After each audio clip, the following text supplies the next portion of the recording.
Itong video na to ay para sa mga mag-aaral pa lang ng automatic o new driver or bago pa lang nahahawak ng isang automatic transmission na kotse. Sa manubela, parehas na parehas lang naman yung liko ng automatic and manual. So, parehas lang yan. Magkakaiba lang talaga yan sa pedal. Okay? Dalawa lang kasi ang pedal ng isang automatic at sa shifter, So, meron lang ganito na makikita kayo.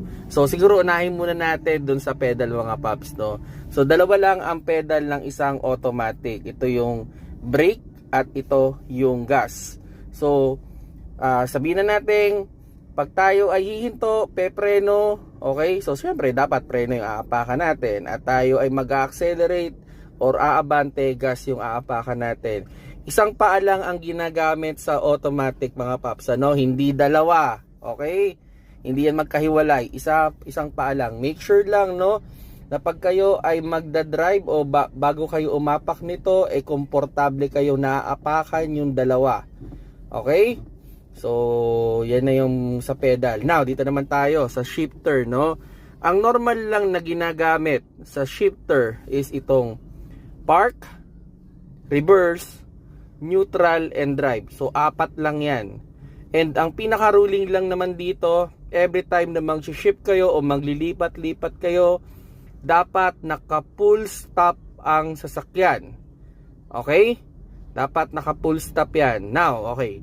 Ang locking mechanism nito is yung ating brake. So, halimbawa, nasa park. Okay, nasa park tayo. So, normally, sa instrument panel, makita nyo naman yan kung nasaan cambio kayo. Hindi nyo yan matatanggal, okay? Hindi nyo yan matatanggal kung hindi kayo aapak sa preno. So, dapat ninyong apakan ng preno pag kayo ay maglilipat ng shifter. Okay? Now, okay. Bigyan ko lang kayo ng idea with regards to park, Ideally, nilalagay natin sa park every time na tayo ay magpapatay ng makina, hihinto ng matagal, or bababa tayo ng sasakyan. And every time na mag-o-on din tayo, kailangan yan ay nasa park. Okay? So, halimbawa, magpapatay tayo ng makina, so lalagay natin yan sa park. Okay? Mag-o-on tayo ng makina, i-check natin yan na nasa park tayo. Okay? So, yan yung pinaka dapat ninyong puntahan o dyan nyo dapat dalhin yung inyong automatic transmission pag kayo ay magpapatay or mag-o-on ng makina. Now, meron din kasi itong reverse.